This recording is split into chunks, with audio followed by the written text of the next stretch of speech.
जब आप आसमान में सफ़ेद सफ़ेद बादल देखते हैं तो क्या कभी आपके दिमाग में यह सवाल आया है कि ये बादल कितने भारी होते होंगे। ज्यादातर लोग सोचते हैं कि बादल तो हल्के होते हैं तभी तो हवा में तैर रहे हैं, लेकिन सच्चाई जानकर आपका दिमाग घूम जाएगा। एक बड़ा बादल इतना भारी हो सकता है कि उसका वजन 10 लाख टन तक पहुंच जाता है। आज के इस वीडियो में हम साइंस के साथ आसान भाषा में समझेंगे कि बादल कैसे बनते हैं, उनका वजन कैसे मापा जाता है और इतने भारी होने के बावजूद वे आसमान में गिरते क्यों नहीं।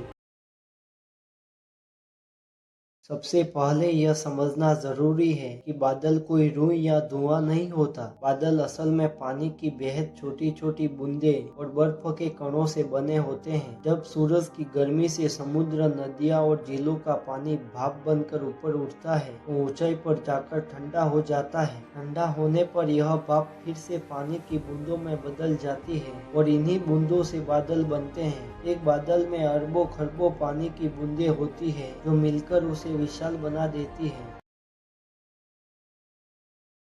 अब सवाल आता है, जब बादल हवा में तैर रहे हैं तो उनका वजन कैसे मापा गया। वैज्ञानिक बादल के एक छोटे से हिस्से में मौजूद पानी की मात्रा को मापते हैं, फिर उस हिस्से को पूरे बादल के आकार से गुणा कर देते हैं। इस तरह पूरे बादल में मौजूद पानी का अनुमान लगाया जाता है। एक सामान्य क्यूम्युलस क्लाउड यानी सफेद फूले फूले बादल में लगभग 10 लाख टन पानी हो सकता है। यानी अगर वह बादल जमीन पर गिर जाए तो पूरा शहर डूब सकता है। यह सबसे दिलचस्प सवाल है, इतना भारी होने के बावजूद बादल आसमान में टिके कैसे रहते हैं। इसकी पहली वजह है कि बादल की पानी की बूंदें बहुत छोटी होती है। एक बूंद इतनी हल्की होती है कि हवा का हल्का सा झोंका भी उसे ऊपर थामे रख सकता है। दूसरी वजह है हवा की ऊपर की ओर उठने वाली धाराएं। यह हवा की धाराएं बादल की बूंदों को नीचे नहीं गिरने देती। जब ये बूंदें आपस में मिलकर बड़ी हो जाती है और हवा उन्हें संभाल नहीं पाती, तभी बारिश होती है।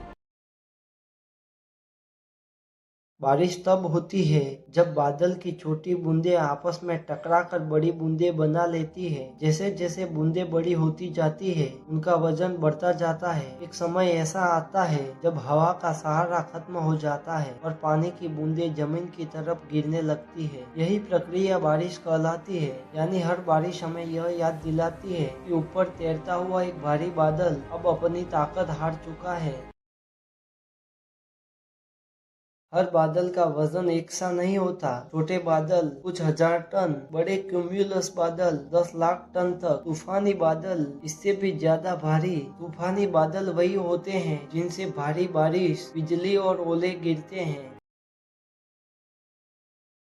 जरा कल्पना कीजिए, अगर एक बड़ा बादल पूरा का पूरा एक साथ जमीन पर गिर जाए, कुछ ही मिनटों में भयानक बाढ़ आ जाएगी, नदियां उफान पर होगी और शहर डूब सकते हैं। लेकिन प्रकृति बहुत संतुलित है। वह बादल को धीरे धीरे बारिश के रूप में खाली करती है। तो अगली बार जब आप आसमान में बादल देखें तो यह मत सोचिए कि वे हल्के हैं। हो सकता है कि आपके सिर के ऊपर 10 लाख टन से भी भारी पानी तैर रहा हो। प्रकृति की यही खूबसूरती है, इतनी ताकत होने के बावजूद वह संतुलन बनाए रखती है। अगर आपको यह वीडियो पसंद आया हो तो लाइक करें, शेयर करें और ऐसे ही और हैरान कर देने वाले साइंस फैक्ट्स के लिए चैनल को सब्सक्राइब करें।